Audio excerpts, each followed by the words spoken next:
सभी भाइयों को सलाम, सभी भाइयों को नमस्कार और सभी भाइयों का मेरे प्रयाग एजुकेशन चैनल पर सभी भाइयों का स्वागत है।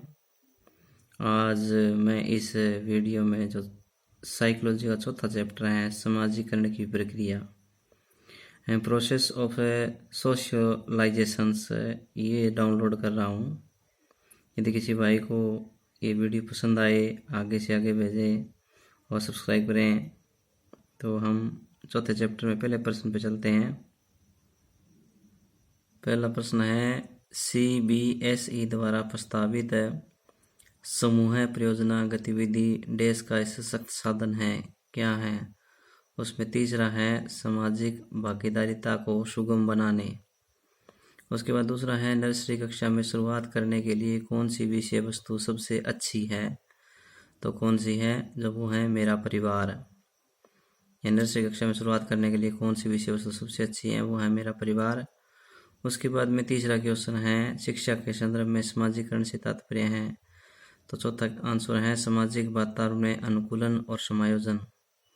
उसके बाद में अगला क्वेश्चन है चौथा, छोटे विद्यार्थियों को कक्ष में समवयस्कों के साथ अंतःक्रिया करने के लिए प्रोत्साहित करना चाहिए, जिससे वे पढ़ने के दौरान क्या है सामाजिक कौशल सीख सकें।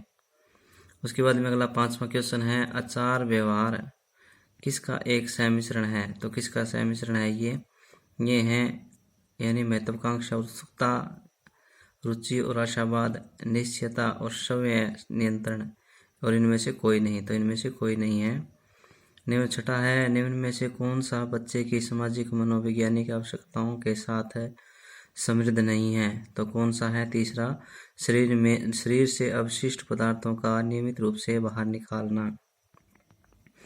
विद्यार्थियों को विद्यालय में खेलना क्यों उचित है? क्योंकि यह सहयोग एवं शारीरिक संतुलन का विकास करेगा। प्रश्न है जो है वो है एक बच्चा प्राय अपने सहपाठियों के साथ झगड़ता है, आप क्या करेंगे? आप तीसरा आंसर है आप कारण पता लगाने का प्रयास करेंगे और उसे परामर्श देंगे। उसका 9वां है जिस प्रक्रिया में व्यक्ति दूसरों के व्यवहार को देखकर सीखता है न कि प्रत्यक्ष अनुभव से, को कहा जाता है, क्या कहा जाता है? सामाजिक अधिगम कहा जाता है। क्या कहा जाता है? सामाजिक अधिगम। उसके बाद में अगला है 6 से 10 वर्ष की अवस्था में बालक रुचि लेना प्रारंभ करते हैं किसमें? तो वह है विद्यालय में। उसके बाद 11वां है समाजीकरण वह प्रक्रिया है जिससे बच्चे व्यवसाय सीखते हैं। तो परिवार से, विद्यालय से, श्रेष्ठ जनों से, इन सभी से। तो इन सभी से हैं। उसके बाद 12वां है विद्यालय बच्चों को अपने परिवार, जाति, आस पड़ोस से अर्जित किस दृश्य वृत्ति को दूर करने का उसका समाजीकरण करते हैं। तो किस करते हैं? ये सामाजिक, ये सभी हैं। संकीर्णता, अंधविश्वास, कुरीतियाँ, ये सभी। तो उसमें बाद में अगला क्वेश्चन है जो 13वां, वो है कि बच्चे के समाजीकरण में अध्यापक की भूमिका यह होनी चाहिए। तो क्या होनी चाहिए? उसे बालक के अनुचित व्यवहार को रोकना चाहिए, उसे बच्चों के साथ भेदभाव रहित व्यवहार करना चाहिए, उसे बच्चों की जाति, धर्म आदि की आलोचना नहीं करनी चाहिए। उसके बाद में 14वां है समाजीकरण की प्रक्रिया में शिक्षक का उत्तरदायित्व है। तो इसमें है समाजीकरण वातावरण का निर्माण और सांस्कृतिक कार्यों का प्रोत्साहन, सामूहिक कार्यों का प्रोत्साहन। तो ये सभी हैं। उसके बाद में 15वां है निम्न में से क्या एक बालक के चरित्र निर्माण में सहायक है? तो समाजीकरण है। उसके बाद में 16वां है समाजीकरण की परिभाषाओं के आधार पर किसकी धारणा में निम्नलिखित तथ्य स्पष्ट प्रकट होता है? तो इसमें है उपरोक्त सभी, यानी व्यक्ति समाज द्वारा स्वीकृत है, उसका योग्य सदस्य बनता है, यह व्यक्तियों की परस्पर अंतः क्रिया है, इस प्रक्रिया के द्वारा व्यक्ति समाज की मान्यताओं को सीखता है। उसका 17वां क्वेश्चन है बालक का सामाजिक विकास कब से प्रारंभ होता है? वो है कि जीवन से पहले वर्ष से ही।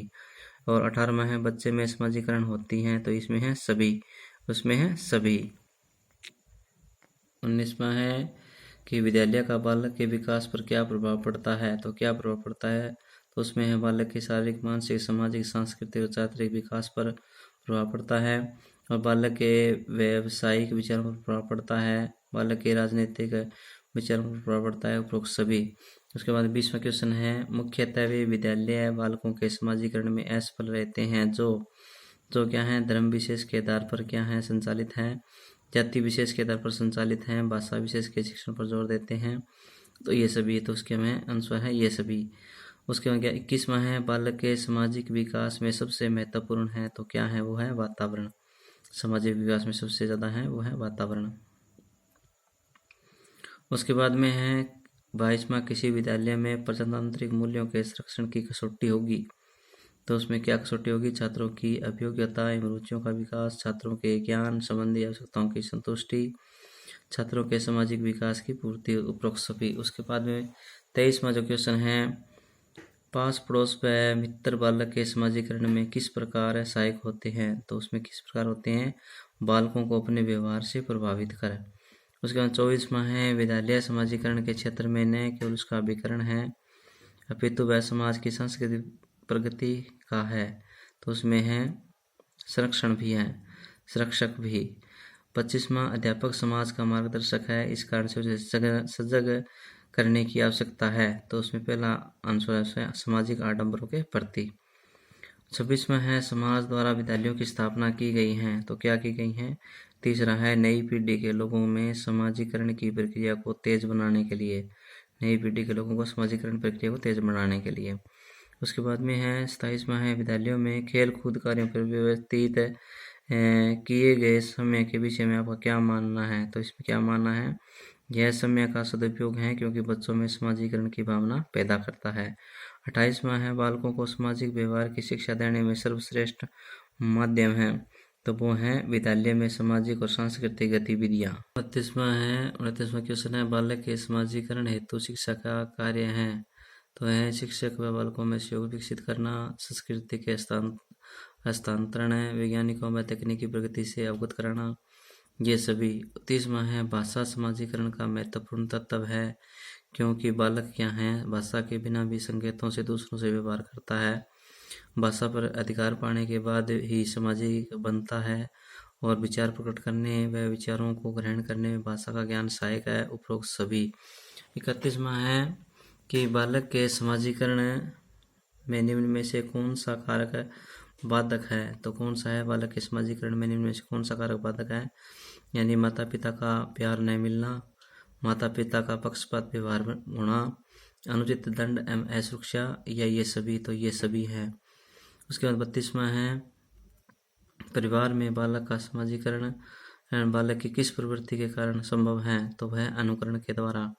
उसके बाद में है, सामाजिक समायोजन कठिनाई उत्पन्न करता है, दूसरा आयु के पश्चात परिपक्वता प्राप्त करने वाले बालक में।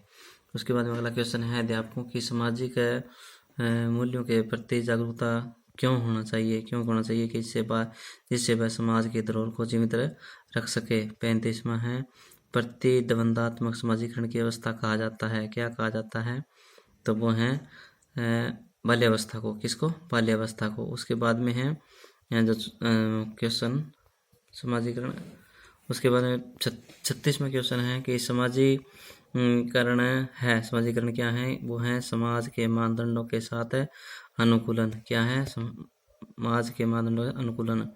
उसके बाद में है, चेस के कार्ड को निम्न में से किस में वर्गीकृत किया जा सकता है, तो वो है बौद्धिक खेल में, किसमें, बौद्धिक खेल में। 38वां है, जब कभी दो या अधिक व्यक्ति एक साथ मिलते हैं और एक दूसरे को क्या है, प्रभावित करते हैं, तो वे एक सामाजिक समूह का निर्माण करते हैं, यह कथन है, तो ये सत्य है। बच्चों में सामाजिक विकास में देश का विशेष महत्व है, तो वो है खेल का। तो ये जो वीडियो है, ये मेरा 39 क्वेश्चन है, वो साइकोलॉजी से संबंधित है, चौथे चैप्टर का है। तो किसी भी भाइयों को पसंद आए तो ये लाइक करें, सब्सक्राइब करें, आगे से आगे भेजें। धन्यवाद।